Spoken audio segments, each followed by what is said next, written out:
నమస్తే. లా excellence Telugu current అఫైర్స్కి స్వాగతం. మరి వాళ్ళ కొటేషన్ ఏంటో చూద్దామా?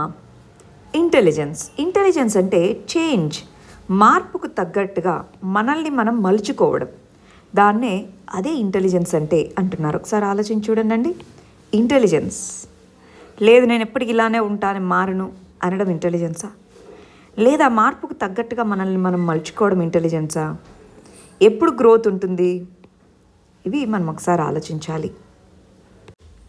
సరే, మరి మనం 30 మరియు 31కి సంబంధించినటువంటి ఆర్టికల్స్ చూద్దామండి. నిన్న మీకు తెలుసు, మనం T20 ప్రోగ్రామ్ ఇవన్నీ మనం మళ్ళీ ప్రిలిమ్స్ స్పెసిఫిక్గా, యూపీఎస్సీ ప్రిలిమ్స్ స్పెసిఫిక్గా మనం న్యూస్లో ఉండేటటువంటి కొన్ని ఇంపార్టెంట్ ఏరియాస్ మీద మనం వీడియోస్ చేస్తున్నాం. సో వాటిని ఒకసారి మీరు మన ఛానల్లో చూడొచ్చు. అందువల్ల మనకి వీడియో కొంచెం లేట్ అయింది. సో ఇవాళ నుంచి యాజ్ యూజువల్గా మన 8 o'clock టైంకే వీడియో అప్లోడ్ అవుతుంది. ఇప్పుడు మాత్రం 31కి సంబంధించిన వీడియో క్విక్గా జస్ట్ ఒక జిస్ట్ లాగా చెప్పేస్తానండి, చూసేద్దాం. ఫస్ట్ మొన్న ఇచ్చినటువంటి ప్రిలిమ్స్ క్వశ్చన్స్కి ఆన్సర్స్ చూసి ఆ తర్వాత ఆర్టికల్స్లోకి వెళ్ళిపోదాం. ఫస్ట్ క్వశ్చన్ వచ్చేటప్పటికి క్వాడ్ అనేటటువంటిది ఒక ఫార్మల్ అనే పదం అండర్లైన్ చేసుకోండి. ఫార్మల్ ఎకనామిక్ మరియు సెక్యూరిటీ గ్రూపింగ్. ఫార్మల్ గ్రూపింగ్ ఇది కాదు, ఇన్ఫార్మల్ గ్రూపింగ్. ఫార్మల్ గ్రూపింగ్ అంటే ఏంటి? ఒక హెడ్ క్వార్టర్స్ ఉండడము, ఒక మ్యాండేట్ ఉండడము, స్పెసిఫిక్గా ఇవి చెయ్యాలి, ఇలాంటిదంతా ఉంటే అప్పుడు ఫార్మల్ గ్రూపింగ్ అవుతుంది. అలా ఏమీ లేదు. సో అది ఒకటో తప్పు. రెండోది, ఇండియా, జపాన్, యుఎస్ఏ, ఆస్ట్రేలియా అనేవి 4 important democratic countries Indo Pacific ఓషన్లో ఉండేటటువంటి ఇవన్నీ ఈ గ్రూపింగ్లో పార్ట్గా ఉన్నాయన్నారు. అవునా కాదా? ఎస్. నిన్న మనం ఎందుకు చదువుకున్నాం? ఇంతకీ అసలు ఎందుకు క్వశ్చన్ ఇచ్చాము? మన యొక్క జపాన్ యొక్క X prime minister Shinzo Abe. So అతను నేను రిటైర్మెంట్ తీసుకుంటున్నాను హెల్త్ ప్రాబ్లమ్స్ వల్ల అన్నారు. సో అతని కాంట్రిబ్యూషన్స్లో క్వాడ్ అనేటటువంటి గ్రూపింగ్ని ఒక చోటికి తీసుకొని రావడం ఒక కాంట్రిబ్యూషన్ అన్నాం. అందువల్ల ఇది చదువుకుంటున్నాం. అవునా కాదా? సో ఒకటో తప్పు, రెండోది మాత్రమే కరెక్ట్. కాబట్టి ఆన్సర్ బి, 2 ఓన్లీ. సెకండ్ క్వశ్చన్కి వచ్చేయండి. ఏ స్పీషీస్ అనేటటువంటివి బయలాజికల్ పెస్ట్ కంట్రోల్గా పనిచేస్తాయి? మనం ఏమనుకున్నాం మొన్న? ఈ లక్షద్వీప్ ఐలాండ్స్లో ర్యాట్స్ ఎక్కువ ఉన్నాయి, వాటి బెడద, ఈ ఎలుకల బెడద బాగా పెరిగింది, వాటిని నిర్మూలించాలి అని చెప్పేసి అక్కడ కొన్ని గుడ్లగూబలను తీసుకెళ్ళి వదిలేశారు. చదువుకున్నాక గుర్తుందా? సో ఆ కంటెక్స్ట్లో మనకి ఈ క్వశ్చన్ ఇచ్చాము. ఏవి బయలాజికల్ పెస్ట్ కంట్రోల్కి ఉపయోగపడతాయి? Rats, owls, birds, snakes. ఈ 4లో ఏవి బయలాజికల్ పెస్ట్ కంట్రోల్కి యూజ్ అవుతాయండి? ర్యాట్స్ యూజ్ అవుతాయా? లేదు. మిగిలిన 3 ఎస్. సో 2, 3, 4 ఎక్కడుందో చూడండి. ఆన్సర్ ఏమవుతుంది? సి, 2, 3, 4. ఇలాంటి క్వశ్చన్స్ని ఎన్విరాన్మెంట్ రిలేటెడ్గా అడుగుతూ ఉంటారండి. చాలా జాగ్రత్తగా చూసుకుంటూ ఉండాలి. Next question, national testing agency. మనం ఏమనుకున్నాం? యూజీసీని కావాలంటే మీరు డేట్స్ ఎక్స్టెండ్ చేసుకోండి అని సుప్రీంకోర్టు చెప్పింది. ఆ కంటెక్స్లో ఎన్టీఏ అనేటటువంటిది జేఈఈ ఎగ్జామ్స్ వీటన్నిటికీ ఎంట్రన్స్ టెస్ట్లను కండక్ట్ చేస్తుంది అనుకున్నాం కదా. సో ఆ కంటెక్స్లో ఈ క్వశ్చన్ అడగడం జరిగింది. ఇది స్టాండర్డ్స్ మరియు సిలబస్ని సెట్ చేస్తుంది. Exam standard syllabus. అవునా కాదా? ఎస్. ఇది ఆన్లైన్ ఎగ్జామ్స్ని మాత్రమే కండక్ట్ చేస్తుంది. అవునా కాదా? ఎస్. ఇది స్టేట్స్తో కోఆర్డినేట్ చేసుకొని స్టేట్ ఎగ్జామ్స్ని కూడా కండక్ట్ చేస్తుంది అన్నారు. అవునా కాదా? కాదు, స్టేట్ ఎగ్జామ్స్ని ఇది కండక్ట్ చేయదు. నెక్స్ట్, ఇది ఒక ఇండిపెండెంట్ స్టాట్యూటరీ బాడీ అన్నారు. ఇండిపెండెంట్ స్టాట్యూటరీ బాడీయా? కాదు. అవునా? ఇండిపెండెంట్ స్టాట్యూటరీ బాడీ కాదు. దీన్ని ఇండియన్ సొసైటీస్ యాక్ట్ అనే దాని కింద తీసుకొని రావడం జరిగింది. ఇండిపెండెంట్ బాడీయే కానీ స్టాట్యూటరీ బాడీ కాదు. స్టాట్యూటరీ బాడీ అంటే దీన్ని ఎస్టాబ్లిష్ చేయడానికి మాత్రమే ఒక చట్టం తీసుకొని వచ్చి దాని ద్వారా దీన్ని తీసుకొస్తే అప్పుడు స్టాట్యూటరీ బాడీ అంటాం. కాదు కదా. సో 3, 4 తీసేయండి. ఆన్సర్ ఏమవుతుంది? B, 1, 2 only. 4 చూడండి. ట్రాన్స్ఫర్ ప్రైసింగ్ అంటే ఏంటి అన్నదానికి. ట్రాన్స్ఫర్ ప్రైసింగ్ అంటే ప్రాఫిట్స్ని సబ్సిడరీస్ నుంచి పేరెంట్ కంపెనీకి ప్రాఫిట్స్ని ట్రాన్స్ఫర్ చేయడమా, లేదా పేమెంట్స్ని సబ్సిడరీస్ నుంచి పేరెంట్ కంపెనీకి ట్రాన్స్ఫర్ చేయడమా, లేదా ప్రాఫిట్స్ని పేరెంట్ కంపెనీ నుంచి సబ్సిడరీ కంపెనీకి ట్రాన్స్మిషన్ చేయడమా, లేదా పేమెంట్స్ని పేరెంట్ కంపెనీ నుంచి సబ్సిడరీస్కి ట్రాన్స్ఫర్ చేయడమా? ఎకానమీలో ఇలాంటి టర్మినాలజీ క్వశ్చన్స్ బాగా అడుగుతూ ఉంటారు. జాగ్రత్తగా గమనించాలి. ఏది ఆన్సర్ అవుతుంది? బి, పేమెంట్స్ని సబ్సిడరీస్ వాటి యొక్క పేరెంట్ కంపెనీకి ట్రాన్సాక్షన్స్ అని చెప్పి చేస్తూ ఉంటాయి. సో అలాంటప్పుడు వీళ్ళు కావాలనే పన్ను ఎగ్గొట్టడానికి చేస్తూ ఉంటారని చాలా జాగ్రత్తలు చేసుకుంటూ ఉంటారు. రీసెంట్గా ఎందుకు న్యూస్లో ఉంది? దీనికి కూడా ఈ అసెస్మెంట్, ఇన్కమ్ ట్యాక్స్ డిపార్ట్మెంట్ దీనికి కూడా రీఅసెస్మెంట్ చేపడతామని చెప్పింది. అందువల్ల ఇది మనకి న్యూస్లో ఉండిందండి. సరే, మరి టకటక ఆర్టికల్స్లోకి వెళ్ళిపోదాం. ఇక నేను కొంచెం ఫాస్ట్గా జస్ట్ చెప్పేస్తానండి, ఒకసారి చూసుకోండి. ఎందుకంటే ఇప్పుడు మీరు చూసే టైంకి ఆఫ్టర్నూన్ అయిపోయింది ఆల్రెడీ, రైట్? సో మళ్ళీ మనకి సాయంత్రం ఫస్ట్ వీడియో అప్లోడ్ అవుతుంది, 1 సెప్టెంబర్ వీడియో. సో కొంచెం క్విక్గా చెప్పేస్తాను. ఇంపార్టెంట్ పాయింట్స్కి నోట్స్ లాగా కొన్ని పాయింట్స్ నోట్ చేసి పెట్టాను, అది మీరు చూసుకోవచ్చు. ఫస్ట్ టాపిక్ వచ్చి డిజాస్టర్ మేనేజ్మెంట్లో చదువుకుంటాం. Unlock process. మనకి లాక్డౌన్ అయిపోయిన తర్వాత స్లోగా ఎకానమీని ఓపెన్ అప్ చేస్తూ వస్తున్నాం. సో దాంట్లో unlock process, metro rail services అనేటటువంటివి స్లోగా స్టార్ట్ చేస్తామని చెప్తున్నారు. పొలిటికల్ ర్యాలీస్ వాటిలో 100 మంది వరకు గ్యాదర్ అవ్వచ్చు అని చెప్తున్నారు. స్టూడెంట్స్ వాలంటరీగా గైడెన్స్ కోసం వీటి కోసం స్కూల్కి వెళ్ళి టీచర్స్ని కలవచ్చు అన్నట్టుగా చెప్పడం జరిగింది. Research scholars, technical colleges students వీళ్ళని వాళ్ళ యొక్క హయ్యర్ డిపార్ట్మెంట్స్ వీటికి సంబంధించి వాళ్ళని కన్సల్ట్ చేసుకోవచ్చు. వీళ్ళు క్లాసులు మొదలు పెట్టండి అని చెప్పట్లేదు, కన్సల్టేషన్స్ చేయొచ్చు, కావాలంటే మీరు అక్కడికి వెళ్ళి మాట్లాడుకోవచ్చు అని చెప్పేసి. సో వెడ్డింగ్స్కి ఇంతకుముందు 50 మంది లిమిట్ కదా, ఇప్పుడు 100 మంది వరకు లిమిట్ అనేటటువంటిది పెంచడం జరిగింది, రైట్? అలాగే ఓపెన్ ఎయిర్ థియేటర్స్ని స్లోగా వీటన్నిటిని అలో చేస్తున్నారు. But cinema halls, entertainment parks ఇవి మాత్రం ఇంకా ఓపెన్ లేదు. ఇంటర్నేషనల్ ట్రావెల్స్ అనేటటువంటివి కూడా ఇంకా మనకి ఓపెన్లో లేవు. ఇవి 2 ఇంకా లేవు. మిగిలినవి ఇవి స్లోగా అన్లాక్ ప్రాసెస్ మొదలైందన్నారు. ఇక్కడ మీరు గమనించారు, ఈ అన్లాక్ ప్రాసెస్కి సంబంధించి కండిషన్స్ ఇవన్నీ ఇచ్చింది ఎవరు? Ministry of home affairs. Ministry of home affairs ఎందుకు చెప్తుంది? డిజాస్టర్ మేనేజ్మెంట్ చట్టము, డిఎం చట్టము అంటాం. ఈ డిజాస్టర్ మేనేజ్మెంట్ చట్టము 2005, దీనికి నోడల్ మినిస్ట్రీ ఎవరు? Ministry of home affairs. అందువల్ల COVID-19 అనేటటువంటి దాన్ని బయోలాజికల్ డిజాస్టర్గా గుర్తించడం జరిగింది కాబట్టి మినిస్ట్రీ ఆఫ్ హోమ్ అఫైర్స్ దీనికి సంబంధించినటువంటి గైడ్లైన్స్ని రిలీజ్ చేస్తూ ఉందన్నమాట. క్లియర్? నెక్స్ట్ ఆర్టికల్ వచ్చేటప్పటికి ఎకానమీలో చదువుకుంటాం. ఫిస్కల్ ఫెడరలిజం అనే దాని కింద చదువుకుంటాం.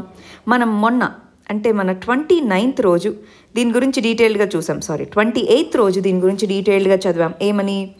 జిఎస్టీ అంటే ఏంటో చదివాము, జిఎస్టీ కౌన్సిల్ అంటే ఏంటో చదివాము, జిఎస్టీ కౌన్సిల్ మీట్ అయింది అని చదువుకున్నాము, వాళ్ళు ఏ విషయాల గురించి డిస్కస్ చేశారు అని చదువుకున్నాము. సెంట్రల్ గవర్నమెంట్ అనేటటువంటిది స్టేట్స్కి ఏమేమి ఆప్షన్స్ ఇచ్చింది అని చదువుకున్నాం. గుర్తుందా అండి? ఏమేమి ఆప్షన్స్ ఇచ్చింది? 2 ఆప్షన్స్ ఇచ్చింది అనుకున్నాం. ఏమేమి ఆప్షన్స్? ఒకటి, జిఎస్టీ ఇంప్లిమెంట్ చేయడం వల్ల లాస్ ఎంతైతే 97,000 కోట్లు అని అన్నారు. జిఎస్టీని ఇంప్లిమెంట్ చేయడం వల్ల వచ్చిన లాస్, దీని అంత అమౌంట్ అయినా మీరు అప్పుగా తెచ్చుకోండి, లేదా ఓవరాల్గా ఈ టైంలో రెవెన్యూ లాస్ అనేటటువంటిది అటు COVID-19 వల్ల వచ్చింది, ఇటు జిఎస్టీ ఇంప్లిమెంటేషన్ వల్ల వచ్చింది. ఓన్లీ ఇంప్లిమెంటేషన్ ప్రాబ్లం వల్ల వచ్చింది, దాంతోపాటు COVID-19 లాక్డౌన్ వల్ల కూడా వచ్చింది. సో ఈ రెండింటికి సంబంధించి ఇంకా 2 లక్షల సంథింగ్ మనకి అన్ని కోట్లు నష్టం అనేది వచ్చింది కదా.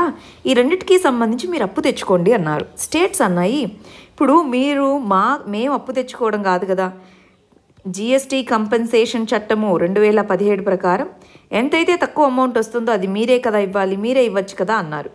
లేదు, మేం కనుక ఇస్తే ఇండియా యొక్క సావరిన్ రేటింగ్స్ A+ అని ఇలాగా రేటింగ్స్ అనేటటువంటివి ఉంటాయి.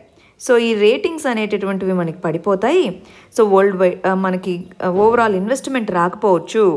దాంతోపాటు సెంట్రల్ గవర్నమెంట్కి ఇప్పుడున్నటువంటి కండిషన్స్లో ఆల్రెడీ అప్పు శాతము, డెట్ శాతం పెరిగింది, అందువల్ల మీకు మేము హెల్ప్ చేస్తాము, మీరు వెళ్ళి తెచ్చుకోండి అన్నారు. కానీ చాలా స్టేట్స్ లేదు, మీ ప్లాన్ ఈ 2 ఆప్షన్స్ మీరు ఇచ్చారు, ఈ రెండింటిని మేము రిజెక్ట్ చేస్తున్నాము, ఖచ్చితంగా ఈ చట్టం కింద చెప్పినట్టుగా మీరు మాకు మనీ ఇవ్వాల్సిందే అన్నట్టుగా స్టేట్స్ అడుగుతున్నాయి.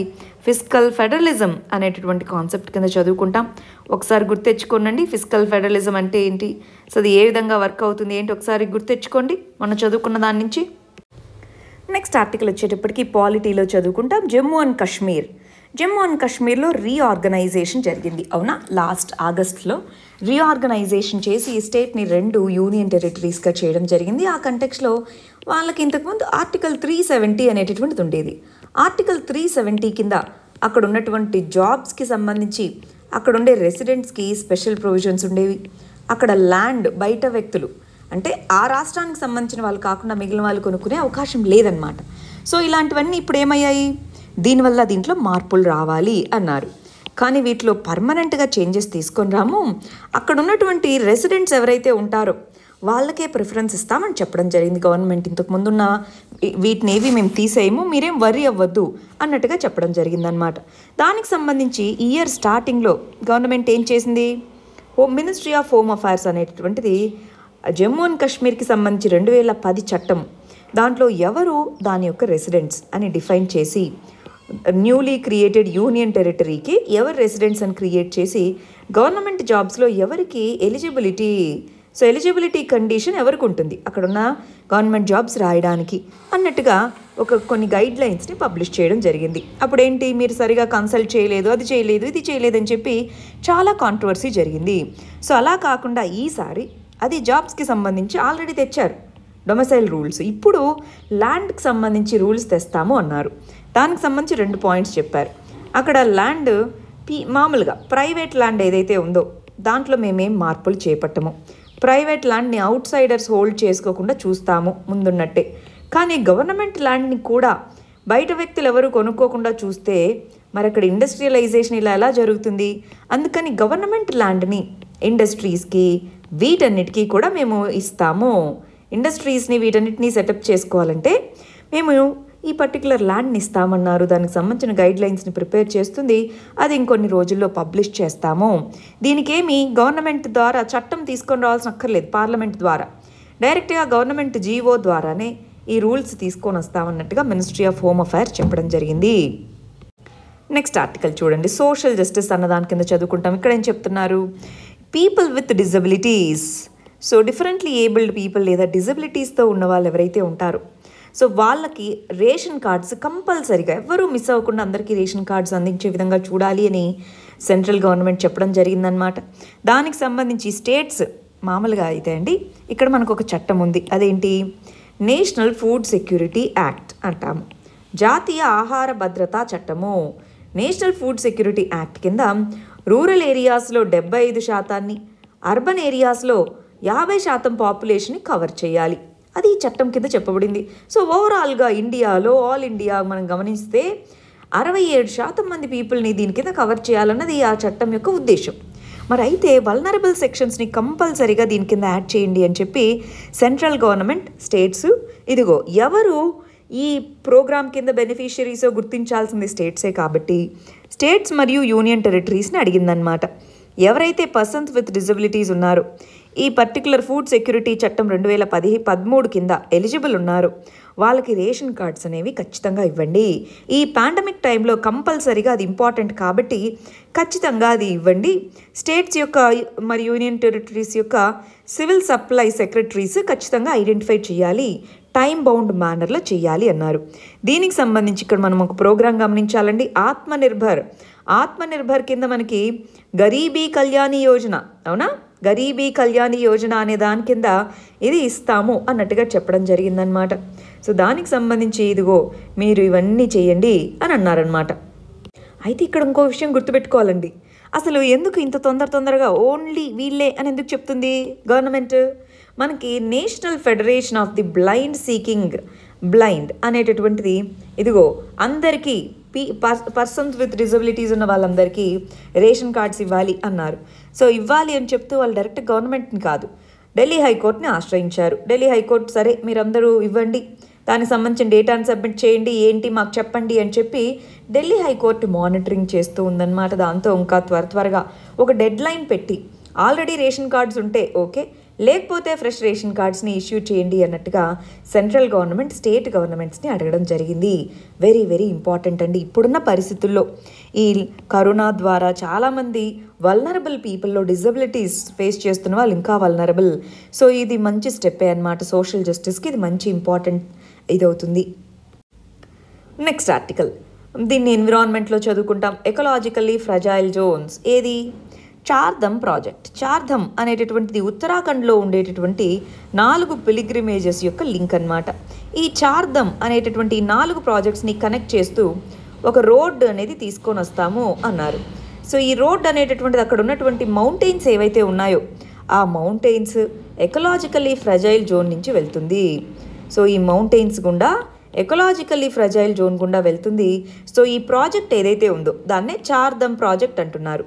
ఈ చార్ధమ్ అనేటటువంటి ప్రాజెక్ట్ని ఆపాలి అన్నట్టుగా కొంతమంది ఎన్విరాన్మెంటలిస్ట్ వీళ్ళు గవర్నమెంట్కి లేఖ రాయడం జరిగింది. ఈ గవర్నమెంట్ మాత్రం ప్రస్తుతానికి కన్స్ట్రక్షన్ వర్క్ మాత్రం జరుపుతూనే ఉంది. మరి చార్ధమ్ ప్రాజెక్ట్ ఏంటో, అక్కడ ఉన్నటువంటి అసలు ఏంటి అదొకసారి చూద్దామా. ప్రిలిమ్స్ పాయింట్ ఆఫ్ వ్యూలో ఇది చాలా ఇంపార్టెంట్ అండి, జాగ్రత్తగా చూసుకోవాలి. చూడండి, చార్ధమ్ హైవే అంటున్నారు. చార్ధమ్ హైవే అనేటటువంటిది ఏదైతే ఉందో, ఈ ధమ్ అంటే places, major places, Yamunotri, Gangotri, Kedarnath, Badrinath, ఇవి 4 ఇంపార్టెంట్ ప్లేసెస్ అన్నమాట. ఉత్తరాఖండ్లో హిమాలయాస్లో లొకేట్ అయ్యి ఉన్నాయి. బట్ ఇక్కడ రోడ్ని వైడెన్ చేస్తూ వెళ్ళాలి. మరి రోడ్ వైడెన్ చేస్తే ఆ ప్రదేశాల ముందే అర్త్క్వేక్స్, భూకంపాలు సంభవించేదానికి ఎక్కువ స్కోప్ ఉన్నటువంటి ప్లేస్ అది. అర్త్క్వేక్స్ రావచ్చు అక్కడ. అర్త్క్వేక్స్ వీటి వల్ల ఎస్పెషల్గా మౌంటైన్స్ అనేటటువంటి మౌంటైన్ కటింగ్ ఈ యాక్టివిటీ వల్ల ల్యాండ్ స్లైడ్స్ రావచ్చు. ఫ్లడ్స్ ఎక్కువగా, ట్రీస్ని కట్ చేయాలి అవునా, రోడ్స్ వేయాలంటే, సో ఫ్లడ్స్ సంభవించవచ్చు. సో ఇలాంటి ఎన్నో రకాలైనటువంటి న్యాచురల్ హజార్డ్స్ అక్కడ పొంచి ఉన్నాయి. కాబట్టి ఈ రోడ్ ప్రాజెక్ట్ అనేటటువంటిది ఇక్కడ వెళ్తున్నటువంటి ఎకలాజికల్లీ సెన్సిటివ్ జోన్లో చాలా చాలా డేంజరస్ అని చెప్తున్నారు. అంటే ఈ ఎకో సెన్సిటివ్ జోన్స్ ఏవైతే ఉన్నాయో వాటిలో ఇది వద్దు అన్నట్టుగా రాస్తున్నారనమాట. ఆల్రెడీ ఇంతకుముందు కూడా నాకు తెలిసి లాస్ట్ మంత్ అనుకుంటాను దీని గురించి మనం చదువుకొని ఉన్నాం. ఒకసారి గుర్తెచ్చుకుంటారా? Right, very very important. Prelims point of వ్యూలో ప్రిలిమ్స్లో ఖచ్చితంగా దీన్ని క్వశ్చన్గా వచ్చేటటువంటి ఛాన్స్ ఉంది. చార్ధమ్ అనేటటువంటిది ఏ స్టేట్కి సంబంధించి, ఈ ఉత్తరాఖండ్కి సంబంధించి, దాంట్లో ఏవే ఉన్నాయి చార్ధమ్ అనేటటువంటివి ఏంటి, యమునోత్రి, గంగోత్రి, కేదార్నాథ్, బద్రీనాథ్, రైట్, ఇవి ప్రిలిమ్స్ క్వశ్చన్స్గా అడగచ్చు. లేదా దీన్ని డిజాస్టర్ మేనేజ్మెంట్లో ఒక కేస్ స్టడీగా రాయొచ్చు. ఫర్ ఎగ్జాంపుల్ వల్నరబుల్ జోన్స్, ఈ వల్నరబుల్ జోన్స్లో ఏ విధంగా మనకి డెవలప్మెంటల్ యాక్టివిటీ డిజాస్టర్స్కి దారి తీయచ్చు, ఇలాంటివి కూడా అడగచ్చు, జాగ్రత్తగా చూసుకోవాలి. నెక్స్ట్ ఆర్టికల్ వచ్చేటప్పటికి ఇంటర్నేషనల్ రిలేషన్స్లో చదువుకుంటాము. ఈ ఆర్టికల్ టిబెటన్ అటోనామస్ రీజన్. ఇక్కడ జీ జిన్పింగ్ ఇంప్రెగ్నబుల్ వాల్ అంటే ఇంకా దాన్ని దాటుకొని ఎవరు రాలేరు అన్నటువంటి వాల్ని టిబెట్కి బిల్డ్ చేస్తాము అన్నట్టుగా చెప్పడం జరిగింది. మరి ఆ ఇంప్రెగ్నబుల్ వాల్ అంటే ఏంటి ఇంతకీ? కల్చరల్ వాల్ అంటే ఇప్పుడు ఫిజికల్గా రెస్ట్రిక్ట్ చేయొచ్చేమో, కానీ మైండ్నే ఆల్టర్ చేస్తే, సో కల్చరల్ వాల్ అనేటటువంటిది బిల్డ్ చేస్తాము అన్నట్టుగా చెప్పడం జరిగింది. అంటే స్కూల్ లెవెల్ నుంచి కమ్యూనిస్ట్ ఐడియాలజీ, చైనీస్ కల్చర్ ఏదైతే ఉంటుందో దాన్ని ఎంఫసైజ్ చేస్తాము, చైనీస్ కల్చర్ని ఎంఫసైజ్ చేస్తామన్నట్టుగా ఇక్కడ మనకు చెప్పడం జరిగింది. నెక్స్ట్ ఆర్టికల్ ఇంటర్నేషనల్ రిలేషన్స్లో చదువుకుంటాం. ఇక్కడ యుఏఈ అనేటటువంటిది ఇప్పటి వరకు ఇజ్రాయెల్తో ఎకనామిక్ రిలేషన్ ఏదైతే ఉందో దాన్ని బైకాట్ చేయడం జరిగింది. ఇప్పుడు లేదు, మనకు తెలుసు కదా, రీసెంట్గా యుఏఈ, ఇజ్రాయెల్ 2 అగ్రిమెంట్ చేసుకోవడం జరిగింది. పాలస్తీనాకు సంబంధించి ఏదైతే వెస్ట్ బ్యాంక్ అనెక్సేషన్ ఉందో దాన్ని మేము క్యాన్సిల్ చేసుకుంటామన్నట్టుగా ఇజ్రాయెల్ చెప్పడం జరిగింది. ఈ కంటెక్స్లో యుఏఈ అనేటటువంటిది మళ్ళీ ఎకనామిక్ రిలేషన్స్ ఇజ్రాయెల్తో మొదలుపెట్టింది. బైకాట్ ఏదైతే ఉందో దాన్ని ఎండ్ చేసింది అన్నట్టుగా ఇక్కడ చెప్తున్నారు. నెక్స్ట్ ఆర్టికల్ వచ్చేటప్పటికి ఎకానమీలో చదువుతాము. దీన్ని ట్రేడ్ ఇన్ ఇండియా అన్న దాని కింద ఇక్కడ ఏం చెప్తున్నారు, మనకి వేరే కంట్రీతో ట్రేడ్ చేసేటప్పుడు ఆ కంట్రీ నుంచి వచ్చేటటువంటి గూడ్స్ కానీ సర్వీసెస్ కానీ, ఇక్కడ మనం గూడ్స్ అని తీసుకుంటే ఆ కంట్రీ నుంచి వచ్చేటటువంటి గూడ్స్ మీద మన కంట్రీ ఎంతో కొంత టారిఫ్ అనేటటువంటిది వేస్తుంది. ఆ టారిఫ్ అనేది రకరకాల గూడ్స్ మీద రకరకాలుగా ఉంటుంది. అయితే ఇక్కడ స్పెసిఫిక్గా వేరే కంట్రీ, ఫర్ ఎగ్జాంపుల్ ఎక్స్ అనే కంట్రీ నుంచి వచ్చేటటువంటి గూడ్స్ చాలా చాలా తక్కువ ధరకి, అదే గూడ్స్ మన ఇండియాలో ప్రొడ్యూస్ చేసేదానికంటే చాలా తక్కువ ధరకు వస్తున్నాయనుకోండి, దాన్ని డంపింగ్ అంటారు. సో ఇలా డంపింగ్ చేస్తారు కాబట్టి దాని మీద వేసేటటువంటి టారిఫ్నే anti dumping duty.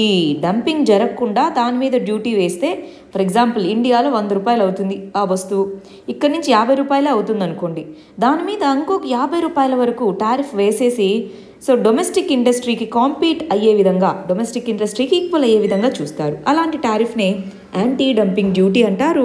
WTO, world trade organisation కూడా యాంటీ డంపింగ్ డ్యూటీని సపోర్ట్ చేస్తుందన్నమాట. ఇక్కడ ఏం చెప్తున్నారు, టెక్స్టైల్స్కి వీటికి సంబంధించి కావాల్సినటువంటి విస్కో స్టేపుల్ ఫైబర్ దీని మీద యాంటీ డంపింగ్ డ్యూటీ అని మీరు వేస్తున్నారు కదా, దానివల్ల మాకు ఎక్కువ కాస్ట్ అవుతుంది raw material.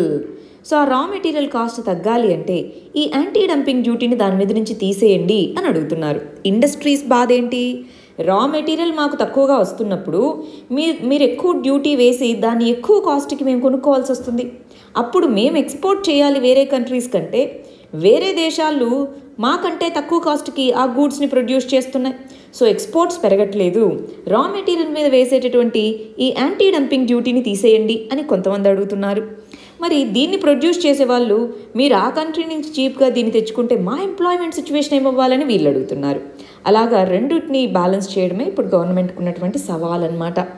Anti dumping duty అర్థమైంది కదా అండి, ఇంపార్టెంట్. నెక్స్ట్ ఆర్టికల్ వచ్చేటప్పటికి ఇంటర్నేషనల్ రిలేషన్స్లో చదువుకుంటాము. ఇక్కడ మెయిల్ ఇన్ ఓటింగ్ అనేటటువంటి దానికి సంబంధించి మామూలుగా అయితే ఈ నవంబర్లో యూఎస్ఏలో ఎన్నికలు ఉన్నాయి, అవునా? 2020లో ప్రెసిడెన్షియల్ ఎన్నికలు ఉన్నాయి. దానికి సంబంధించి ప్రతి స్టేట్లోనూ ఎన్నికలు జరగాలి. అయితే వాళ్ళకి ఇప్పుడు మనకి ఎలక్షన్ కమిషన్ ఆఫ్ ఇండియా ఉంది కదా, పార్లమెంట్కి ఎన్నికలు జరగాలంటే ఎలక్షన్ కమిషన్ ఆఫ్ ఇండియా అనేటటువంటిది ఉంటుంది. అది ఇండియా మొత్తంగా ఎలక్షన్స్ కండక్ట్ చేస్తుంది. కానీ వాళ్ళకి అలాంటి సెంట్రల్ యూనియన్ బాడీ లేదు. ప్రతి స్టేట్కి ఒక్కొక్క ఎలక్షన్స్ని కండక్ట్ చేయడానికి ఒక్కొక్క బాడీ ఉంది. అంటే ఎలక్షన్ని కండక్ట్ చేసేటటువంటి ఇన్స్టిట్యూషన్ డిఫరెంట్గా ఒక్కొక్క స్టేట్కి ఉంది. ఎలక్షన్ని కండక్ట్ చేసే చట్టాలు ఒక్కొక్క స్టేట్కి ఒక్కొక్కలా ఉన్నాయి. ప్రొసీజర్ ఒక్కొక్కలా ఉందన్నమాట. దానివల్ల ఇప్పుడు కన్ఫ్యూజన్ ఇవన్నీ కూడా మామూలుగా అయితే ఓకే. ఇప్పుడు ఏమవుతుంది, కోవిడ్-19 వల్ల డైరెక్ట్గా మరి ఓటింగ్ బూత్స్కి కాకుండా మెయిల్ చేయొచ్చు. మెయిల్ ఇన్ అంటే ఈమెయిల్ కాదండి, మెయిల్ ఇన్ అంటే ఒక పోస్టల్ బ్యాలెట్ లాంటి దాంట్లో ఒక షీట్లో మనము ఫర్ ఎగ్జాంపుల్ నా ఓటు వీళ్ళకి అని పెట్టి మెయిల్ చేయొచ్చు అనమాట. సో అలాగా మెయిల్ ఇన్ చేసేటటువంటి ప్రొసీజర్ అన్నారు. కొంతమంది ఏమంటారు, ఈ ప్రొసీజర్ చాలా స్ట్రింజెంట్గా ఉండాలి అని కొంతమంది, లేదు ఈ ప్రొసీజర్ అనేటటువంటిది లీనియంట్గా ఉండాలి, ఫ్లెక్సిబుల్గా ఉండాలి అని ఇంకొంతమంది. స్ట్రింజెంట్గా ఉండాలి, అప్పుడు కొంతమంది ఓట్లైనా గల్లంత అవుతాయి. సో కొంతమంది అడిగేది అది. ఫ్లెక్సిబుల్గా ఉండాలి, వాళ్ళ ఆపోజిట్ ఓట్స్ మాకు వస్తాయని చెప్పేవాళ్ళు ఇంకొంతమంది. ఇలాగ మెయిల్ ఇన్ ఓటింగ్ అనేది ముందు నుంచి ఉంది, మన కంట్రీలో కూడా ఉందా లేదా? పోస్టల్ బ్యాలెట్ ఓటింగ్, దీంట్లో ఇలాగ మనకి పోస్ట్ ద్వారా పంపించేది ఉందా లేదా? ఎవరైనా వేరే ప్రదేశాల్లో వాళ్ళని ఎలక్షన్ డ్యూటీకి వేసినప్పుడు కానీ, ఆర్మ్డ్ ఫోర్సెస్ కానీ వీళ్ళకి ఇలాగ ఓటు వేసేటటువంటి హక్కు బ్యాలెట్ కంటే కూడా పోస్ట్ ద్వారా ఉంటుందన్నమాట. అలాంటి సిస్టమ్ అన్నమాట ఇప్పుడు ఇది. కోవిడ్ ఉంది కదా, అందరూ ఒకటేసారి వస్తే కేసెస్ పెరగచ్చు అన్నట్టుగా మెయిల్ ఇన్ ఓటింగ్ అన్నారు. దానికి సంబంధించి కాంట్రవర్సీ ఎందుకు జరుగుతుందంటే, ఒక ప్రొసీజర్ లేదు కాబట్టి, ప్రతి స్టేట్కి ఒక్కొక్కలా ఉంది కాబట్టి. నెక్స్ట్ ఆర్టికల్ వచ్చేటప్పటికి ఎకానమీ మరియు ఇంటర్నేషనల్ రిలేషన్స్లో చదువుకుంటాము. ఇక్కడ సప్లై చైన్స్ అని అంటున్నారు. వరల్డ్ వైడ్గా సప్లై చైన్స్ ఎలా ఉన్నాయి, ఇండియాలో సప్లై చైన్ ఎలా ఉంది? ఇంతకీ సప్లై చైన్ అంటే ఏంటి? రా మెటీరియల్, ఆ తర్వాత ఇంటర్మీడియరీ స్టేజ్ 1, ఇంటర్మీడియరీ స్టేజ్ 2, ఇలాగా మనం ఫినిష్డ్ గూడ్, ఆ ఫినిష్డ్ గూడ్ని ఇంకొక చోటుకి ట్రాన్స్పోర్ట్ చేసి మార్కెట్కి, అంటే రా మెటీరియల్ స్టేజ్ నుంచి మార్కెట్ స్టేజ్ వరకు ఈ లింకేజ్ ఏదైతే ఉందో దాన్ని మనం సప్లై చైన్ అని అంటాము. ఒక కంట్రీలో ఒక ఎకానమీలో సప్లై చైన్స్ ఉంటాయి, ఒక కంట్రీ ఇంకో కంట్రీతో ట్రేడ్ చేస్తున్నప్పుడు సప్లై చైన్స్ అనేటటువంటివి ఉంటాయి. సో ఇలా వివిధ కంట్రీస్ మధ్య ఉంటే దాన్ని గ్లోబల్ సప్లై చైన్ అని అంటాము. ఒకటే దేశంలో ఉంటే ఆ కంట్రీ యొక్క డొమెస్టిక్ సప్లై చైన్ అని పిలుస్తాము. మనకి రీసెంట్గా ఏమైందండి, కోవిడ్-19 వల్ల చాలా దేశాల్లో లాక్డౌన్ విధించారు. దాంతో రా మెటీరియల్ ఒక కంట్రీ నుంచి వచ్చేది, ఇంతకుముందు ఫినిష్డ్ గూడ్ ఇంకో కంట్రీకి వెళ్ళేది, ఇక్కడ మ్యానుఫ్యాక్చర్ జరిగేది, ఇలాంటివన్నీ కూడా డిస్టర్బ్ అయిపోయాయి. కొన్ని కంట్రీస్ నుంచి రా మెటీరియల్ రాలేదు, కొన్ని కంట్రీస్ అంతా తయారు చేసి గూడ్స్ రెడీగా పెట్టుకున్నారు, ఎక్స్పోర్ట్ అవ్వలేదు. కొన్ని కంట్రీస్లో రా మెటీరియల్ వచ్చింది, కంపెనీ మూతబడి ఎక్స్పోర్ట్స్ మ్యానుఫ్యాక్చరింగ్ ఆగిపోయింది. ఇలాగా సప్లై చైన్ అనేటటువంటిది దెబ్బతినడం జరిగింది. ఎస్పెషలీ చైనా మీద డిపెండ్ అయిన వాళ్ళు చాలామంది సఫర్ అయ్యారు. మనం కూడా ఇండియా కూడా చూస్తే యాక్టివ్ ఫార్మాస్యూటికల్ ఇంగ్రీడియంట్స్ ఇలాంటి వాటిని తయారు చేయడానికి చైనా మీదే డిపెండ్ అయి ఉన్నాం. ఆటోమొబైల్ ఇండస్ట్రీ కాంపోనెంట్స్ వాటికి చైనా మీద డిపెండ్ అయి ఉన్నాం. ఇలాగ ఎన్నో రకాలైనటువంటి ఇబ్బందులు ఫేస్ చేశాం. ఈ కంటెక్స్లో జపాన్ వచ్చేటప్పటికి మనకి ఒక ఇనిషియేటివ్ని ప్రపోజ్ చేసింది, సప్లై చైన్ రెసిలియన్స్ ఇనిషియేటివ్ అంటాం. అంటే ఈ సప్లై చైన్ అనేటటువంటిది ఏదైతే ఉందో అది ఎటువంటి పరిస్థితులు వచ్చినా, అంటే మ్యాన్ మేడ్ ప్రాబ్లమ్స్, టెర్రరిజం ఇలాంటివి, లేదా న్యాచురల్ హజార్డ్స్, వీటిలో ఏ వచ్చినా సరే ఆ సప్లై చైన్ కట్ అవ్వకుండా ఉండేలాగా సప్లై చైన్లో రెసిలియన్స్ని పెంచాలి అనేటటువంటి ఉద్దేశంతో ఆస్ట్రేలియా, ఇండియా మీరిద్దరూ కలిసి మాతో పనిచేస్తారా అన్నట్టుగా జపాన్ అడగడం జరిగింది. సో ప్రస్తుతానికి ఇది ఒక ట్రైలేటరల్ అప్రోచ్ అన్నమాట. ట్రైలేటరల్ స్ట్రాటజీ అంటే ఈ పార్టిసిపెంట్స్ అనేటటువంటివి ఇదిగో సప్లై చైన్ని మనం స్ట్రెంగ్తెన్ చేసుకున్నాం, వేరే వేరే వాటి మీద డిపెండ్ అయితే మనకి ఇబ్బంది అవుతుంది, మన 3 దేశాల మధ్య సప్లై చైన్ని బాగా పెంచుకుందాము, దానివల్ల మనకి ట్రేడ్ బెనిఫిట్స్ కూడా ఉంటాయి అన్నట్టుగా జపాన్ చెప్పడం జరిగింది. కానీ ప్రస్తుతానికి అది ఓన్లీ స్ట్రాటజీ స్టేజ్లోనే ఉంది. ఈ 3 దేశాలు ఇక్కడ చెప్తున్న జపాన్ కానీ, ఇండియా కానీ, ఆస్ట్రేలియా కానీ, 3 దేశాలకు కూడా చైనాతో చాలా డీప్ కనెక్షన్స్ ట్రేడ్ వైజ్గా ఉన్నాయి. సో సడన్గా ఇప్పటికప్పుడు చైనా పక్కన తప్పించి మిగిలిన దేశాలే ఎక్కువ స్ట్రాంగ్ అవ్వాలి, వీటి మధ్య ఉన్న సప్లై చైనే స్ట్రాంగ్ అవ్వాలంటే ఇప్పటికిప్పుడు అవ్వకపోవచ్చు షార్ట్ టర్మ్లో, but over a period of time అయ్యే అవకాశాలు అనేటటువంటి ఉన్నాయి. కానీ ప్రస్తుతానికి ఏంటండి, ఇదొక ఐడియా మాత్రమే. దీని మెయిన్స్ పాయింట్ ఆఫ్ వ్యూలోను, ప్రిలిమ్స్ పాయింట్ ఆఫ్ వ్యూలోను, రెండిట్లోనూ దీన్ని చదువుకోవచ్చండి. కొంచెం కేర్ఫుల్గా చూడాలి. ప్రస్తుతానికి ఇది ఒక ఐడియా మాత్రమే. బట్ దాని అడ్వాంటేజెస్ ఏముంటాయి, దాని కన్స్ట్రెయింట్స్ ఏముండొచ్చు ఒకసారి ఆలోచిస్తారా? నేను దీన్నే మెయిన్స్ క్వశ్చన్గా ఇస్తాను. అడ్వాంటేజెస్ ఏముండొచ్చు, కన్స్ట్రెయింట్స్ ఏముండొచ్చు అని రాసి ఒకసారి మనకు ఆన్సర్ చూస్తారా? నెక్స్ట్ ఆర్టికల్ వచ్చేటప్పటికి ఎకానమీలో చదువుకుంటాము. గ్లోబల్ ట్రేడ్లో మనకంటూ స్పెషాలిటీ ఉన్నటువంటి ఏరియాస్ మీద మనం ఫోకస్ చేయాలి అన్నట్టుగా చెప్తున్నారు. రీసెంట్గా మనకి రిలయన్స్ అనేటటువంటిది టాయ్ కంపెనీ ఒకదాన్ని అక్వైర్ చేసుకోవడం జరిగింది. ఈ కంటెక్స్లో 7 లక్షల కోట్ల ఇండస్ట్రీ, టాయ్ మ్యానుఫ్యాక్చరింగ్ అనేటటువంటిది 7 లక్షల కోట్ల ఇండస్ట్రీ. దాన్ని మనము ట్యాప్ చేసుకోవాలి అంటే దాన్ని మనం యూజ్ చేసుకోవాలి, ఆపర్చునిటీగా ఉపయోగించి అన్నారు. సో మనం రీసెంట్గా 2 పదాలను వింటున్నామండి. అదేంటి, ఆత్మనిర్భర్ అభియాన్.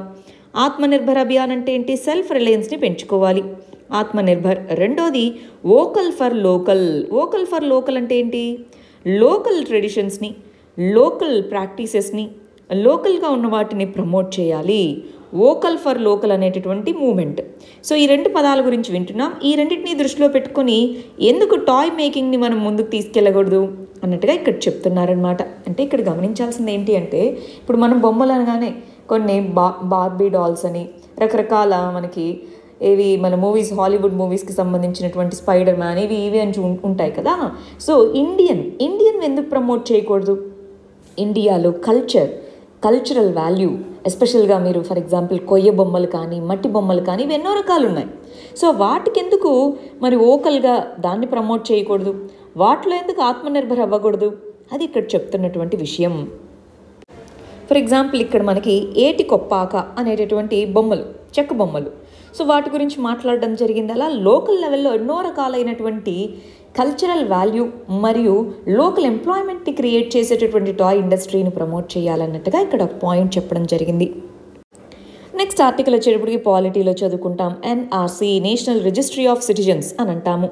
ఈ ఎన్ఆర్సీ అనేటటువంటి దానికి సంబంధించి 19 లక్షల మంది లాస్ట్ ఇయర్ ఎన్ఆర్సీ యొక్క లిస్ట్ని ఫైనలైజ్ చేసినప్పుడు దాంట్లో వాళ్ళ పేర్లు లేవు. సో వాళ్ళ పరిస్థితి ఏంటి, వాళ్ళు ఏ విధంగా ఉన్నారు ప్రస్తుతానికి అన్నటువంటి దానికి సంబంధించి ఈ ఆర్టికల్ అండి. అప్పట్లో మనం చాలా రోజులు చదువుకున్నాం, ఇప్పుడు మర్చిపోయి ఉంటారు చాలామంది, ఒకసారి గుర్తు చేస్తాను. ఎన్ఆర్సీ నేషనల్ రిజిస్ట్రీ అని అంటాం, national registry of citizens. So కొంతమంది స్టూడెంట్స్ నన్ను NIRC national Indian registry of సిటిజన్స్కి, ఎన్పిఆర్ నేషనల్ పాపులేషన్ రిజిస్ట్రీకి ఈ రెండింటికి తేడాలు చెప్పండి అని కూడా ఇంతకుముందు చాలాసార్లు అడుగున్నారండి. ప్రస్తుతానికి ఈ ఎన్ఆర్సీకి వీటికి డిఫరెన్స్ ఉంది. ముందు ఈ ఎన్ఆర్సీ అంటే ఏంటో చూద్దాం, దాని యొక్క ఇంపాక్ట్ ఏంటో చూద్దాం, ఆ తర్వాత దీనికి వెళ్దాం. సరే, బేసిక్స్ చూద్దాం. ఫస్ట్లో 1951 అంటే మనకి ఇండిపెండెన్స్ వచ్చిన తర్వాత అస్సాం ప్రాంతానికి ఒక రిజిస్ట్రీ ఆఫ్ సిటిజన్స్ ఎవరు అక్కడ ఉన్న వాళ్ళలో అని గుర్తించాలి అని చెప్పి ఎన్ఆర్సీ అనేటటువంటి దాన్ని తీసుకొని వచ్చారు. నేషనల్ రిజిస్ట్రీ ఆఫ్ సిటిజన్స్ అంటాం. సో దాన్ని ఫారినర్స్ చట్టము 1946 అనే దాని కింద ఈ ఎన్ఆర్సీని 1951లోనే ప్రిపేర్ చేశారు. అది అయిపోయింది, అక్కడ ఏమీ ఇబ్బంది లేదు. 1971లో మనకు తెలుసు కదా, బంగ్లాదేశ్ లిబరేషన్ వార్ అనేది జరిగింది. అప్పట్లో కొన్ని లక్షల మంది రెఫ్యూజీస్ మనకి నార్త్ ఈస్ట్ స్టేట్స్కి వచ్చి ఉన్నారనమాట. 1971 తర్వాత కూడా చూడండి, 1971-70 ఆ టైంలో రెఫ్యూజీస్ వచ్చారు. 1971లో మైగ్రేషన్ అనేది పెరిగింది. రెఫ్యూజీ అంటే ఏంటి, అక్కడ ఉన్నటువంటి పొలిటికల్ ప్రాబ్లమ్స్, వీటి వల్ల పొలిటికల్ ప్రాబ్లమ్స్, సెక్యూరిటీ ఇష్యూస్ వల్ల వచ్చి వేరే ప్రదేశాల్లో ఉంటే రెఫ్యూజీ అని అంటారు. మైగ్రేషన్ అంటే ఎకనామిక్ రీజన్స్, ఇక్కడ బెటర్ ఎకనామిక్ ఆపర్చునిటీస్ ఉంటాయని వచ్చే వాళ్ళు మైగ్రెంట్స్గా మనం పరిగణిస్తామన్నమాట. సరే, మైగ్రేషన్ చాలా వరకు వచ్చింది. అయితే అక్కడున్న ఇండిజినస్గా ఉండే ప్రజలు ఉంటారు కదా, వాళ్ళు 1979 నుంచి 1985 వరకు అజిటేషన్ చేపట్టారు. ఉద్యమం అంటారన్నమాట. ఉద్యమం చేపట్టి ఇదిగో అక్కడి నుంచి చాలామంది వచ్చారు, వాళ్ళని వెనక్కి పంపించండి, మాకుండే వాళ్ళకి ఎంప్లాయ్మెంట్ ఇవన్నీ పోతున్నాయి ఎక్కడి నుంచి రావడం వల్ల అని చెప్పి చాలామంది మరి ఉద్యమం మొదలుపెట్టారు. అప్పుడు వాళ్ళు అడిగారు, ఇదిగో 1971 మార్చి 24న మరి బాంగ్లా వార్ అనేది ముగిసింది. అప్పుడు వచ్చిన వాళ్ళని మేము పరిగణిస్తాం రెఫ్యూజీస్గా, పర్లేదు, కానీ ఆ తర్వాత వచ్చిన వాళ్ళ పరిస్థితి ఏంటి అని అడిగారు. అందుకని ఇదిగో మార్చి 24, 1971 కంటే ముందు వచ్చిన వాళ్ళకి ఇబ్బంది లేదు, వాళ్ళకి సిటిజన్స్గా మేము గుర్తిస్తాం. ఆ తర్వాత వచ్చిన వాళ్ళు ఎవరైతే ఉన్నారో వాళ్ళని వెనక్కి పంపించేస్తాము వాళ్ళు వచ్చిన కంట్రీ నుంచి అని చెప్పి 1985లో అస్సాం ఒప్పందం అనేటటువంటిది central government, Assam state government, ఈ ఆల్ ఇండియా అస్సాం యూనియన్ అనేటటువంటి ఏదైతే గ్రూప్ అజిటేషన్ చేపట్టిందో వాళ్ళ మధ్య జరిగింది. అస్సాం ఒప్పందం ప్రకారం సరే మేము ఇల్లీగల్ మైగ్రెంట్స్ ఎవరైతే ఉన్నారో, గమనించాలి పదం, ఇల్లీగల్గా వచ్చినటువంటి మైగ్రెంట్స్ ఎవరైతే ఉన్నారో వాళ్ళని వెనక్కి పంపించేస్తాము అని అన్నారనమాట. సరే అని అన్నారు, కానీ ఆ ప్రాసెస్ జరగలేదు. 1985లో ఒప్పందం జరిగినప్పటికీ ప్రాసెస్ ముందుకెళ్ళలేదు. దాంతో ఏం చేశారు, ఇదిగో 2005లో యూపీఏ గవర్నమెంట్ వచ్చిన తర్వాత ఎన్ఆర్సీ అనేది 1951లో చేశాం కదా, దాన్ని అప్డేట్ చేస్తే ఎవరు అక్కడ ఉన్న సిటిజన్స్, ఎవరు బయట నుంచి వచ్చారో తెలుస్తుంది, అప్డేట్ చేస్తాము అన్నారు. కానీ మధ్యలో కొన్ని గొడవలు వీటి వల్ల జరగలేదు. 2015లో సుప్రీంకోర్టు ఏమనుకుంటున్నారు అసలు మీరు, అప్పుడెప్పుడో ఒప్పందం అన్నారు, ఇంకా ఇప్పటివరకు దాన్ని ఇంప్లిమెంట్ చేయలేదా, ఎన్ఆర్సీ అనే దాన్ని ఇంప్లిమెంట్ చేయండి అన్నారు. ఇక్కడ ఇంకో విషయం గుర్తుపెట్టుకోవాలండి, ఎన్ఆర్సీ అనే పదము ఈ అస్సాం ఒప్పందంలో లేదు. వాళ్ళు అన్నారు మేము గుర్తించి పంపిస్తామన్నారు, కానీ ప్రాసెస్ గురించి ఏం చెప్పలేదు. కానీ సుప్రీంకోర్టు ఎన్ఆర్సీని ఇంప్లిమెంట్ చేయమని చెప్పిందనమాట. ఎన్నో సంవత్సరాలు ఎన్ఆర్సీ గురించి అంతా మనకి అప్డేషన్ అంతా చేసిన తర్వాత 2020 ఇప్పుడున్న టైంలో మనం చూస్తే ఎన్ఆర్సీ లిస్ట్ ప్రిపేర్ చేసిన వాళ్ళలో 19 లక్షల మంది పీపుల్, అస్సాంలో ఉన్న ప్రజల్లో 19 లక్షల మంది లేరు. ఇప్పుడు వాళ్ళ పరిస్థితి ఏంటి అన్నది క్వశ్చన్ అనమాట. అర్థమవుతుంది, ఎన్ఆర్సీని ప్రిపేర్ చేశారు, వాళ్ళ పరిస్థితి ఏంటి అని. అయితే ఇక్కడ ఏమంటారంటే ఈ ప్రాసెస్ ఏదైతే జరిగిందో ఆ ప్రాసెస్లో చాలామంది నిజంగా సిటిజన్సే, వాళ్ళ దగ్గర డాక్యుమెంట్స్ లేవు. డాక్యుమెంట్స్ లేకపోవడంతో వాళ్ళు సిటిజన్స్ అయినప్పటికీ వాళ్ళ నేమ్స్ ఎక్స్క్లూడ్ చేయబడ్డాయి అన్నారనమాట. సో ఇక్కడ ఎన్ఆర్సీ అంటే ఏంటి, ఫస్ట్ ఎన్ఆర్సీని ఏ విధంగా తీసుకొని వచ్చారు, దాన్ని ఏ విధంగా అడ్రస్ చేయడం జరిగింది, అవి ఇక్కడ ఇవ్వడం జరిగింది. ఎన్ఆర్సీ అంటే ఏంటి, ఇప్పుడు క్రిటిసిజం ఏంటి అంటే ఎక్స్క్లూజన్ ఇంక్లూజన్ ఎర్రర్స్ ఉన్నాయి. కొంతమంది సిటిజన్స్ కాదు, కానీ వాళ్ళు ఫేక్ డాక్యుమెంట్స్ అవి పెట్టుకొని వాళ్ళు సిటిజన్సే అని ఎన్ఆర్సీలో వాళ్ళ పేరు వచ్చేసింది. ఇంక్లూజన్ అంటే కొంతమంది నిజమైన సిటిజన్సే, కానీ వాళ్ళకి ఎప్పుడో డాక్యుమెంట్స్ ఇవేమీ లేవు. సో ఇంక్లూజన్ అలా కొంతమంది అవ్వలేదు, కొంతమంది ఏమో ఎక్స్క్లూడ్ అయిపోయారు. ఇలాగ ఇంక్లూజన్ ఎక్స్క్లూజన్ ఎర్రర్స్ వచ్చాయి. మరి వీటిని ఎలా సాల్వ్ చేయాలని అన్నారు. అప్పుడు అన్నారు, ఇదిగో ఎన్ఆర్సీ లిస్ట్ ఇచ్చాం కదా, లిస్ట్ ఇచ్చిన 120 రోజుల వరకు ఎవరి పేరైతే ఈ ఎన్ఆర్సీ లిస్ట్లో లేదో వాళ్ళు అప్పీల్ చేసుకోవచ్చు. వాళ్ళు అప్పీల్ చేసుకొని వాళ్ళ నేమ్ ఉందా లేదా అని చూసుకోవచ్చు అని చెప్తున్నారనమాట. ఎవరికి అప్పీల్ చేసుకోవాలి, ఫారిన్ ట్రిబ్యునల్స్ అని అంటారు.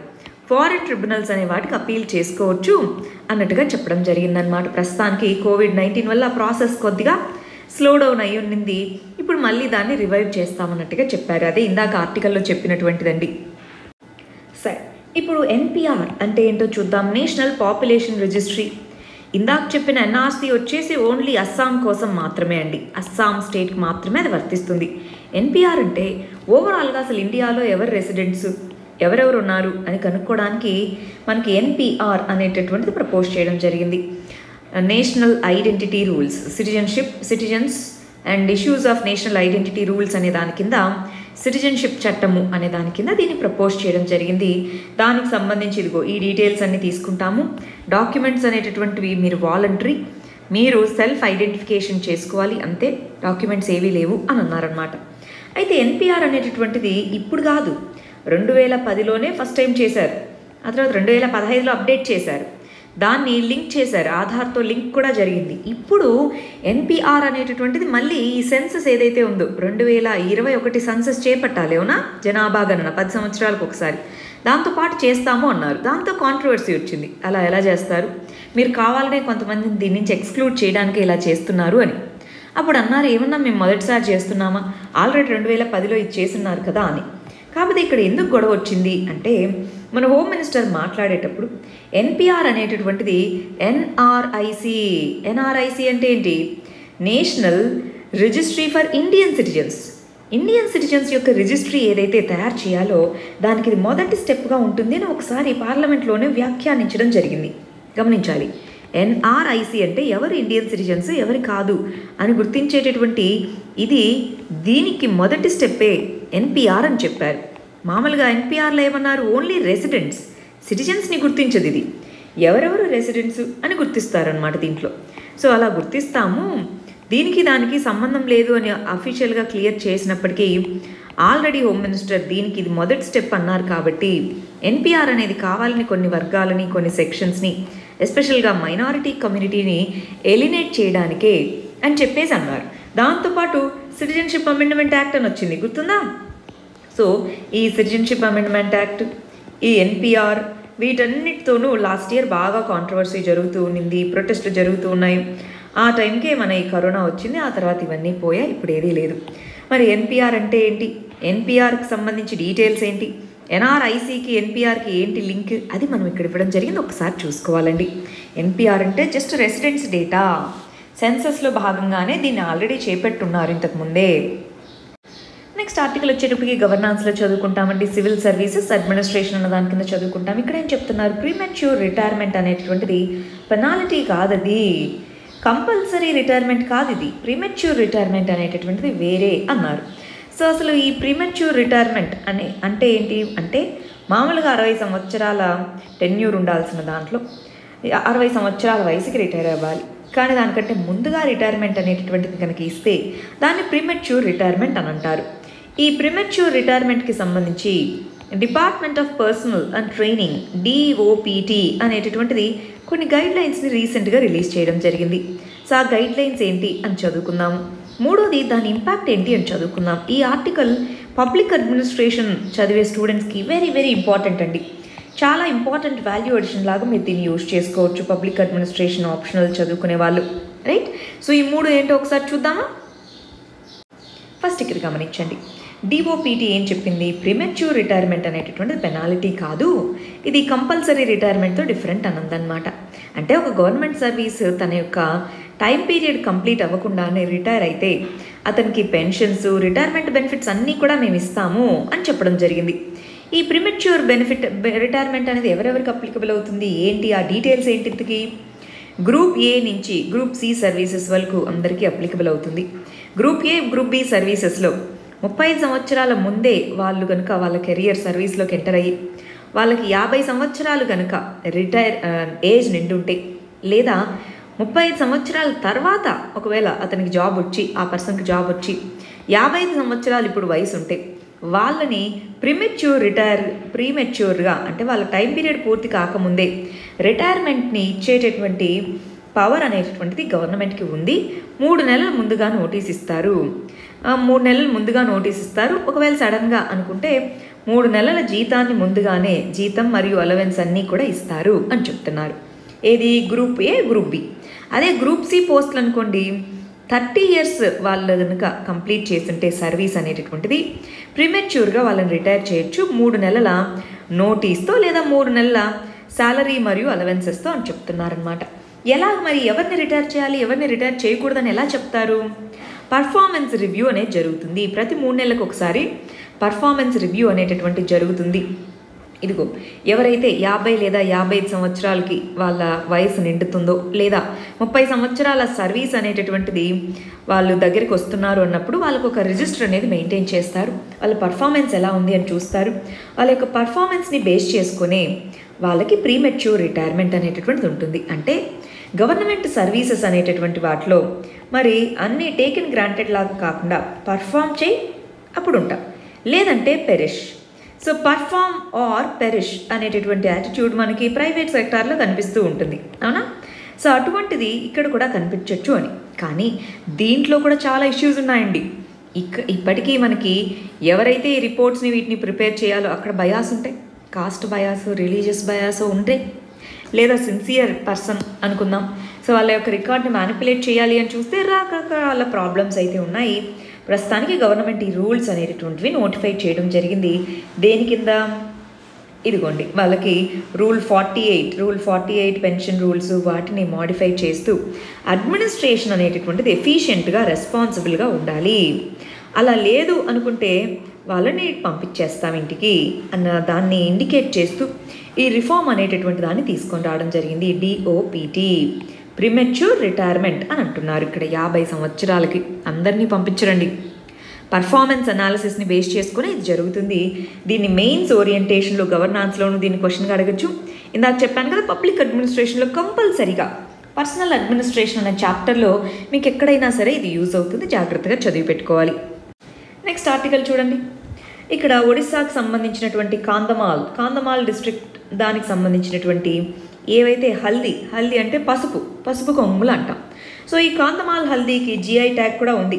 అయినా సరే ఈ లాక్డౌన్ వీటి వల్ల దీనికి ప్రైస్ అనేటటువంటి తగ్గిపోయింది. కొనుక్కునే వాళ్ళు సరిగా లేకపోవడంతో ఎవరైతే దీన్ని పండించిన రైతులు ఉన్నారో వాళ్ళు నష్టాల్లోకి వెళ్తున్నారు అన్నట్టుగా ఇక్కడ ఆర్టికల్ ఇవ్వడం జరిగింది. దీన్ని మనము జాగ్రఫికల్ ఇండికేటర్ అంటే ఏంటి అని తెలుసుకోవడానికి దీన్ని ఉపయోగించుకోవాలండి. ఇవాళ సాయంత్రంలోపు రీసెంట్గా న్యూస్లో ఉన్నటువంటి జిఐ ట్యాగ్స్ గురించి ఒక వీడియో అప్లోడ్ చేయడం జరుగుతుంది.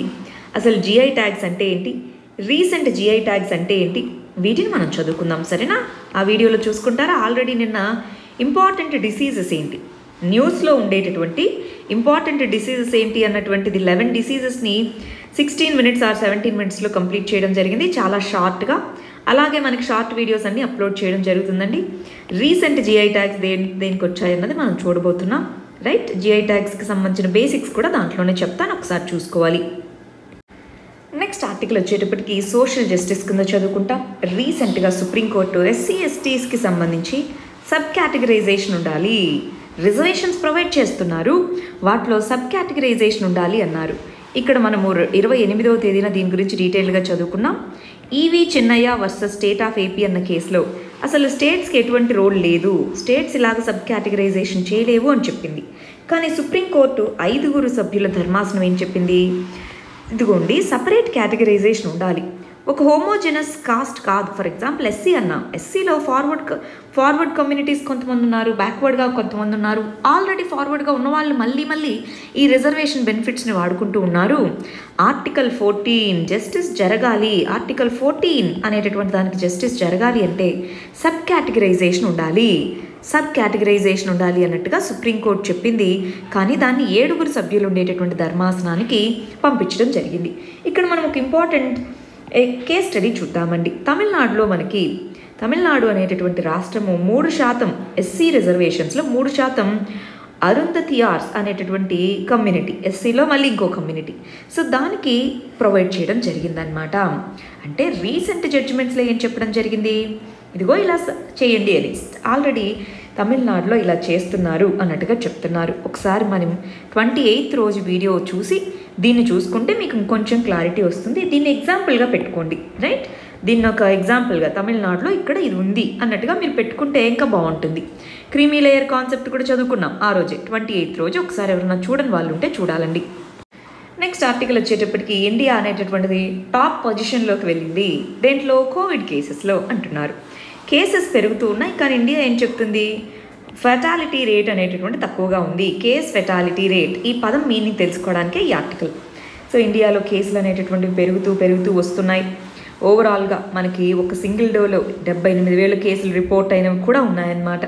సుమారుగా 36 లక్షల మంది ఈ ఇన్ఫెక్షన్ బారిన పడ్డారు. అయితే ఇండియాలో ఏమంటున్నారు, ఇన్ఫెక్షన్ ఎక్కువ మందికి వచ్చింది, కేస్ ఫెటాలిటీ రేట్ అనేటటువంటిది 2% కంటే తక్కువ ఉంది. అంటే 100 మందికి ఇన్ఫెక్షన్ వస్తే అంటే ఈ డిసీజ్ వస్తే చనిపోయే వాళ్ళ శాతం 2% కంటే తక్కువ ఉంది. అంటే 2 కంటే తక్కువ ఉన్నారు. మిగిలిన వాటితో పోలిస్తే మిగిలిన దేశాల్లో కేస్ ఫెటాలిటీ రేటు 3% అలా ఉంటే ఇండియాలో తక్కువే ఉంది అంటున్నారనమాట. సో ఇక్కడ దీనికి వన్ ఆఫ్ ద రీజన్స్ ఏంటి, మనకి కేసెస్ పూర్తిగా నమోదవ్వట్లేదు, చనిపోయిన వారి సంఖ్య రియలిస్టిక్గా మనకి అక్కడ నమోదవ్వట్లేదు. సో ఈ కంటెక్స్లో కేసులు పెరుగుతూనే ఉన్నాయి. దీనికి తగ్గట్టుగా ఇన్ఫ్రాస్ట్రక్చర్ అనేటటువంటిది మనం పెంపొందించుకోవాలి, డేటాలో ట్రాన్స్పరెన్సీని పెంచుకోవాలి. ఇలా చేస్తే మనకప్పుడు మనం కొద్దిగా అయినా సరే వీటిని అడ్రస్ చేయగలము ప్రాబ్లమ్స్ని అంటున్నారు.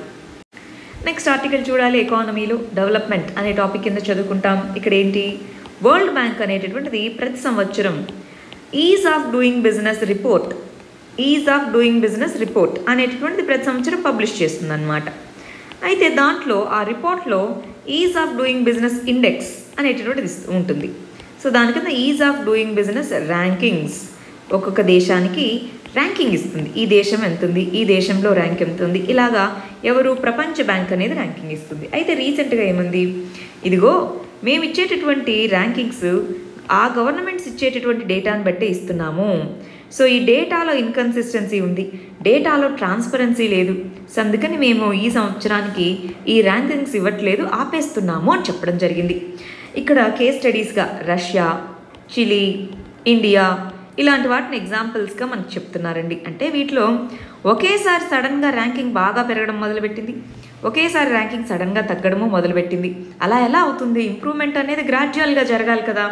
అలా సడన్ ఇంప్రూవ్మెంట్, సడన్ ఇది ఉంది అంటే ఈ డేటా మరియు మెథడాలజీ ఏదైతే ఉందో దాంట్లో ఇబ్బంది ఉంది అని చెప్పి మేము ఇది చేయట్లేదు అని చెప్పింది. ఆ కంటెక్స్లో అసలు ఈజ్ ఆఫ్ డూయింగ్ బిజినెస్లో మన ర్యాంక్ బాగా పెరిగింది, కరెక్టే. కానీ గ్రౌండ్ రియాలిటీ దానికి మ్యాచ్ అవుతుందా లేదా అన్నది ఈ క్వశ్చన్ అనమాట. ప్రిలిమ్స్ పాయింట్ ఆఫ్ వ్యూలోనేమో ease of doing business index గురించి తెలుసుకుందాం. మెయిన్స్ పాయింట్ ఆఫ్ వ్యూలో ఇది ఎంత పెరుగుతూ ఉన్నప్పటికీ గ్రౌండ్ లెవెల్లో ప్రొడక్షన్ ఎందుకు పెరగట్లేదు అన్నది తెలుసుకుందాం. ఫస్ట్ ఇక్కడ చూడాలి, ఈజ్ ఆఫ్ డూయింగ్ బిజినెస్ ఇందాకన్నా వరల్డ్ బ్యాంక్ ఇస్తుంది అన్నాం. మనకి 2017 నుంచి గమనిస్తే 130 ర్యాంక్ నుంచి లాస్ట్ ఇయర్ 77వ ర్యాంక్ వరకు మనకి రావడం జరిగిందండి ఈజ్ ఆఫ్ డూయింగ్ బిజినెస్. 2020కి సంబంధించి అంటే వాళ్ళు నెక్స్ట్ ఇయర్కి ఎలా ఉంటుందని ప్రొజెక్షన్స్ ఇస్తారు, రైట్. 2019లో ప్రొజెక్షన్ ఇచ్చినప్పుడు 77, 2019 ఇయర్కి. 2020 ఇయర్కి ప్రొజెక్షన్ ఇచ్చినప్పుడు 63. సరే, ఈ ర్యాంక్ అంటే బాగా గ్రాడ్యువల్గా ఇంప్రూవ్ అయింది, చాలా ర్యాపిడ్గా ఇంప్రూవ్మెంట్ జరిగింది. సో ఈ సెక్టార్స్లో ఇలా ఉంది అని చెప్పింది. 10 పారామీటర్స్ని కన్సిడర్ చేసుకుంటుందండి వరల్డ్ బ్యాంక్. అయితే ఇక్కడ ఏమంటున్నారు, మనకి గ్రౌండ్ లెవెల్లో మ్యానుఫ్యాక్చరింగ్, ఇప్పుడు ఈజ్ ఆఫ్ డూయింగ్ బిజినెస్ పెరిగింది, అప్పుడు ఇండస్ట్రీ మ్యానుఫ్యాక్చరింగ్ పెరగాలి కదా, మరి మ్యానుఫ్యాక్చరింగ్ అవుట్పుట్ పెరగట్లేదు. రెండోది ఇన్వెస్ట్మెంట్ క్లైమేట్లో ఇంప్రూవ్మెంట్ కనిపిస్తుందా? ఇన్వెస్ట్మెంట్లో ఇంప్రూవ్మెంట్ ఉండాలి, ఇన్వెస్ట్మెంట్లోనూ ఇంప్రూవ్మెంట్ చూపించట్లేదు. ప్లస్ దాంతోపాటుగా డేటా అనేటటువంటి ఎక్కడి నుంచి తీసుకుంటుందండి? ముంబై, ఢిల్లీ ఈ 2 సిటీస్లో ఎలా మనకు బిజినెస్ స్టార్ట్ చేయొచ్చు, ఎలా బిజినెస్ ఎండ్ చేయొచ్చు అన్నదే చూస్తుంది తప్ప మిగిలిన వాటిలో చూడట్లేదు. ఇవి 2 పెద్ద సిటీస్, ఇంపార్టెంట్ సిటీస్ కాబట్టి అక్కడ already is of doing business comparatively బాగుంది. మరి మిగిలిన ప్లేసుల్లో, మిగిలిన స్టేట్స్లో వాటన్నిటిలో ఏంటి పరిస్థితి? సో డేటాలో ప్రాబ్లమ్స్ ఉన్నాయని చెప్పే గ్రౌండ్ లెవెల్ రియాలిటీకి, డేటా మనకి ర్యాంకింగ్స్కి పొంతన ఉండట్లేదని చెప్పే వరల్డ్ బ్యాంక్ ఇయర్ మేము ఇవ్వలేం బాబు అన్నట్టుగా చెప్పేసింది అనమాట. నెక్స్ట్ ఆర్టికల్ వచ్చేటప్పటికి అసలు వరల్డ్లో ఇన్వెస్ట్మెంట్ సిచ్యువేషన్ ఎలా ఉంది, దీన్ని మనం ఎకానమీలోను ఇంటర్నేషనల్ రిలేషన్స్లోనూ చదువుకుంటాం.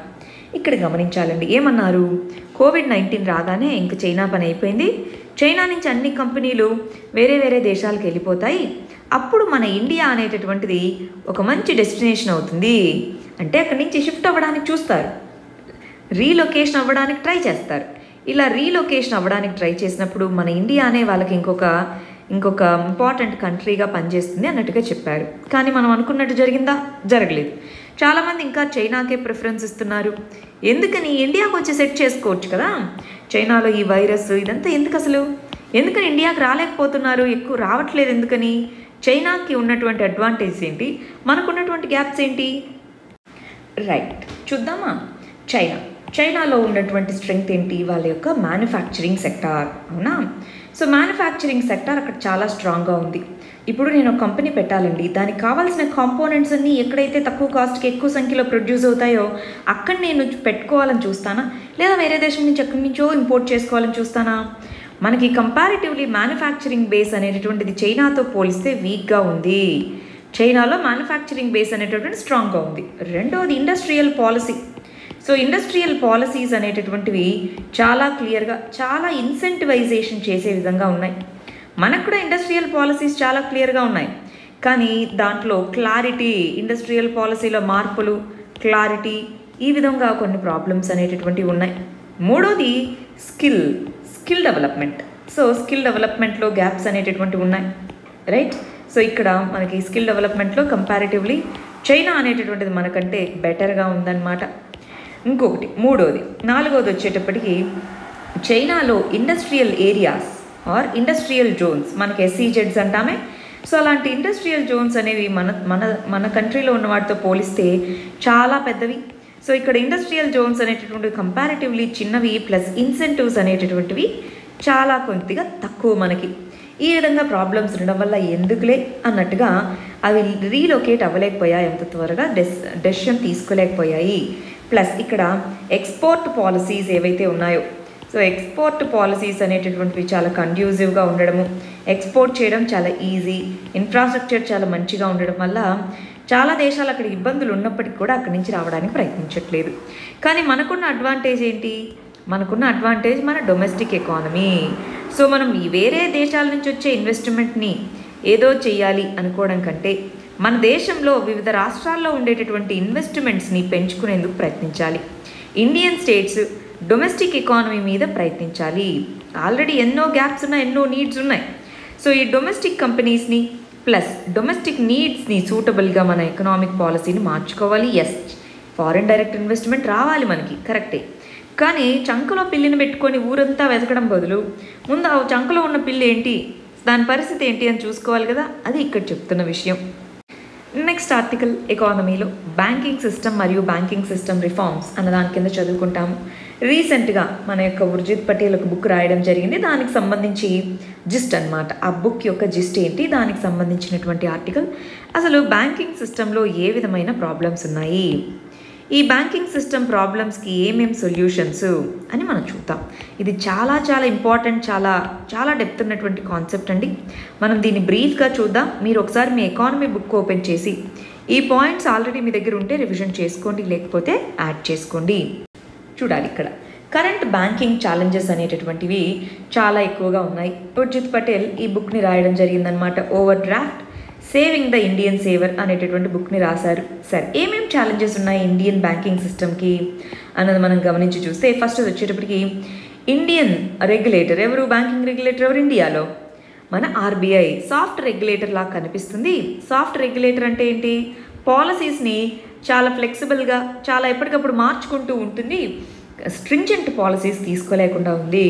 సో ఆర్బీఐ అలా చేస్తుందని చెప్తున్నారు. ప్లస్ రూల్ బేస్డ్ గవర్నాన్స్ అంటే కొన్ని రూల్స్ సెటప్ చేసుకున్నాము, అవే రూల్స్ని పాటించాలి. కానీ ఓకే, ఈ ప్రాబ్లం వచ్చింది, అది వచ్చింది, ఇది వచ్చింది అని చెప్పి రూల్స్ని డైల్యూట్ చేస్తూ ఉంటాము.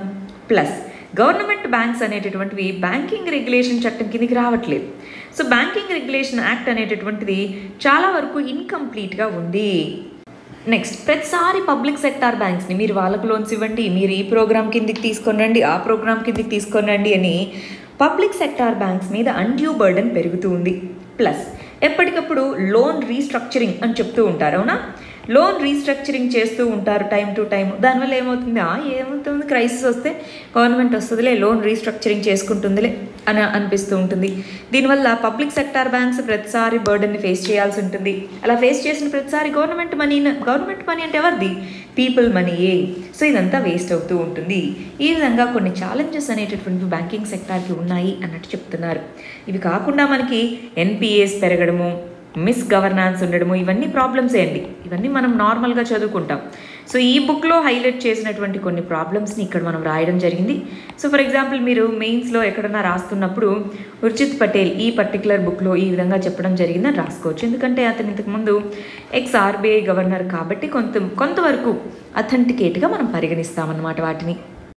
సరే, ఇది ఇవాల్టి మన క్వశ్చన్ అండి. ఇక్కడ కొంచెం క్విక్గా కంప్లీట్ చేయాలి అని నిన్నటి క్వశ్చన్స్ నేను ఇక్కడ ప్లేస్ చేయలేదు. రైట్, నెక్స్ట్ వీడియోలో ఆ క్వశ్చన్స్ని మీకు ఎక్స్ప్లెయిన్ చేస్తాను. ఇవాళ క్వశ్చన్ అయితే చూడండి.